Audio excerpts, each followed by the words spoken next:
Welcome to the Rooted in Grace podcast. I'm so glad you were able to join us today.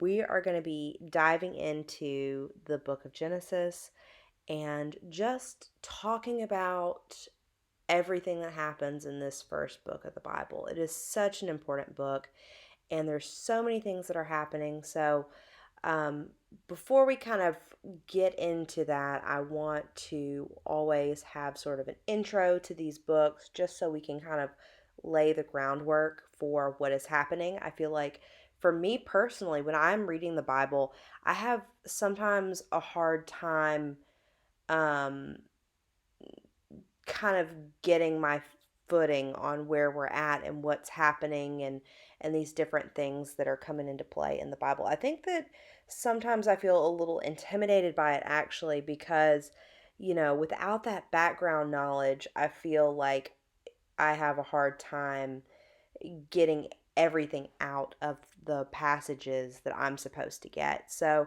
I do want to always start with these sort of intro videos just to kind of lay that groundwork and get in sort of like the basics of what you need to know before we jump into it.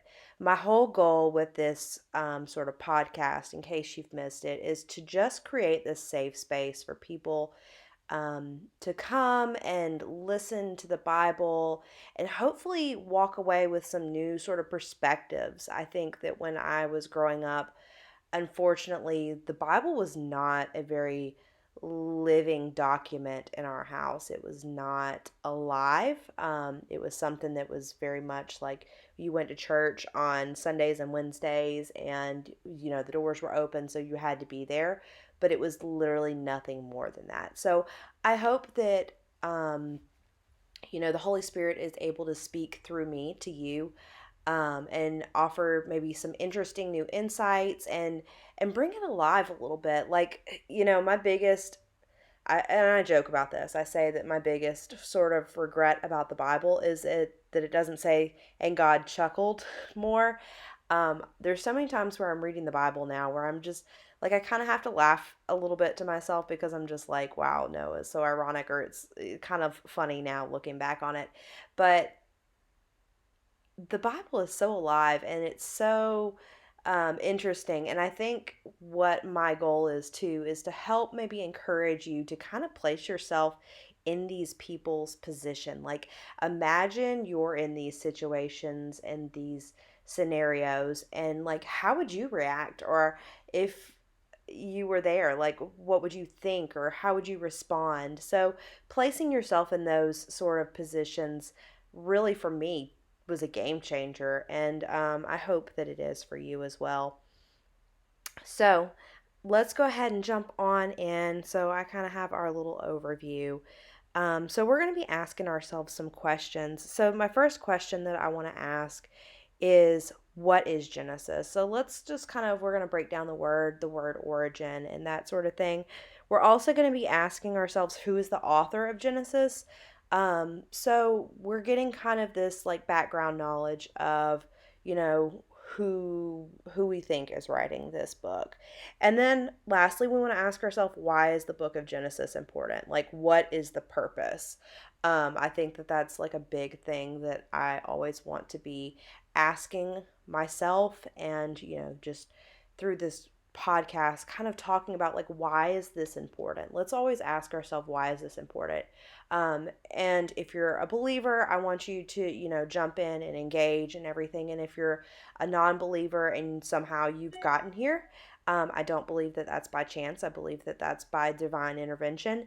But I want you to really, like, first of all, get yourself a Bible. Any Bible you can get your hands on will work. I will link some Bible and some references that I really enjoy. And if you want to pick those up, you can, but any Bible will do. But I want you to go into this Bible study. If you're a non believer, think about it as just sort of a story time. But also at the same time, I want you to like really get into it. I want you to ask a lot of questions, and I want you to ask those hard questions. Um, and I'm going to try my very best to respond as best I can in the comments and that sort of thing. But I really do want to hear those tough questions. And, there's going to be questions that I'm not going to be able to answer just because they're in this earthly sort of realm. We don't have all the answers. And I think, sometimes we do have to come to that sort of conclusion that we don't have all the answers, but also at the same time, like if you're asking a tough question, I'm going to do my very best to try to track down that answer for you and help you get those answers that you're looking for. I don't want you to shy away from the tough questions because I feel like when I was growing up in the church, it was very much like, do not question the Bible. Like, the Bible says it and you do not question it. And there was sort of this like very sheltered sort of belief system, like that you just weren't supposed to question the Bible, like that it wasn't going to hold up. And I'm a very firm believer that, let's put it to the test. You are more than welcome and encouraged to put the Bible to the test because I believe that it is so solid that, you know, that there's just nothing that it can, that any test you put it to, it's just going to hold up. I truly believe that. So if you are a non-believer, I do encourage you, put it to the test. Start asking those tough questions. And if you are a believer, ask those tough questions. That's totally fine. Like, that's what we're here for, right? I think that's why it was written the way that it's written, is for us to question and to understand and to study and to dig deeper in it. And I think those tough questions really encourage that sort of thing. So don't be afraid to do that. So, the first thing we want to ask ourselves before we even dive into this, we want to talk about the word Genesis. Like, how do we get the title of this book? What does it mean? How does it play into the rest of this book and the Bible? So, when the Bible was originally written, it was written as the Torah, which is sort of the Jewish Hebrew holy book. And so the first five books of the Christian Bible are actually what is considered the Torah for the Jewish people. So this would have been written in Hebrew originally. It would have been their native language, what they all kind of would have understood at the time. Over the years, as Christianity has grown, it has translated into countless languages. But one of the first languages it was translated into was the Greek. And then from the Greek, it goes to the Latin. And then Latin is kind of where we get this English word.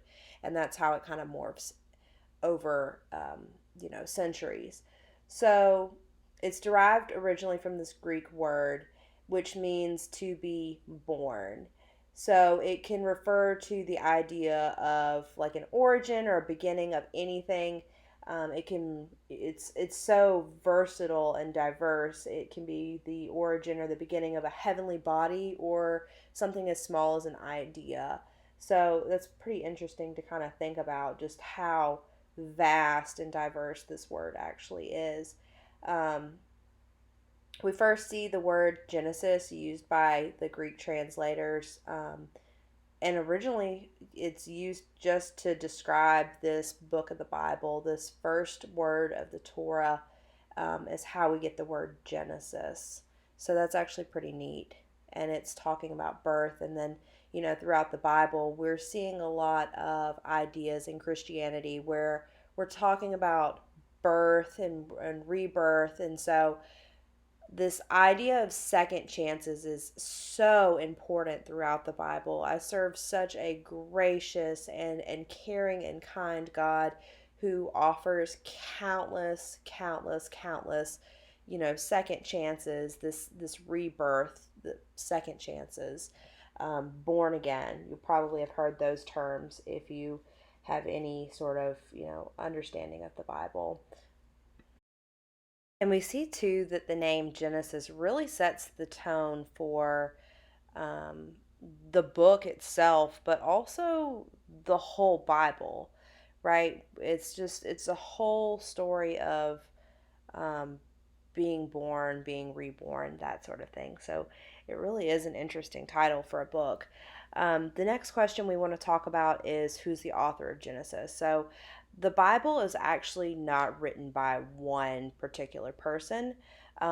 It's a collection of smaller books. That's why it's so big. It's broken down into like little smaller books. I think it's a little overwhelming if you're kind of like ADHD. I mean, we're all living in this technology, TikTok, 30-second attention span sort of era in life. So you can get like versions of the Bible that are broken down into the books. And for me, that was like a game changer. Um, but the Bible is written by several different people.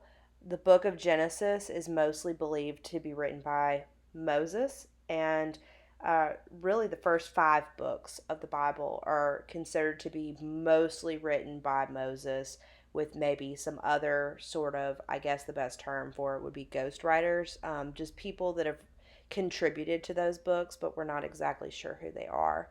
We do believe that it's Moses because in the New Testament there's several verses where people are approaching Jesus and they're saying, well, why did Moses say?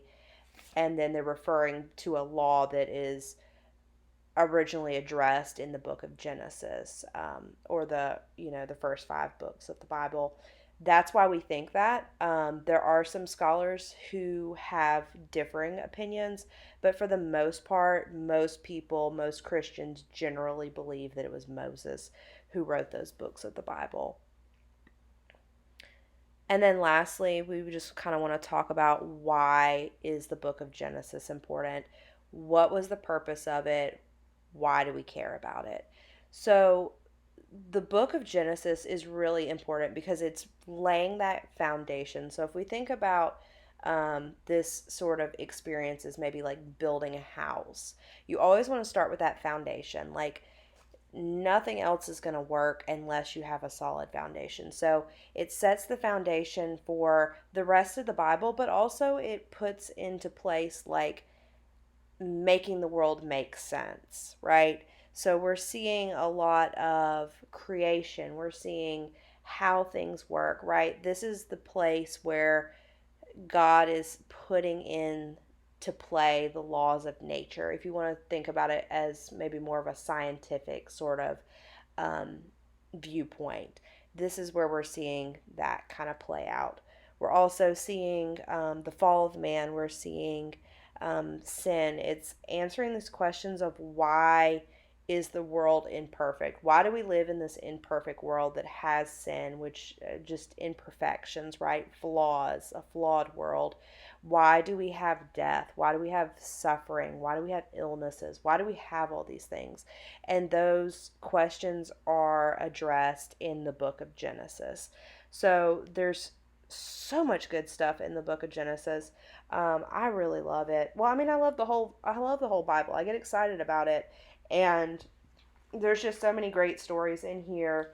And honestly, I'm just ready to jump in it. I don't know about you, but hopefully you're ready to jump in too.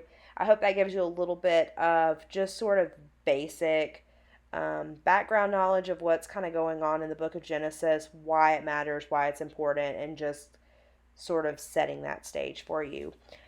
So I will catch you in the next video. I'm super excited to do this with you, and I will I will see you very, very soon in our next video. So bye guys.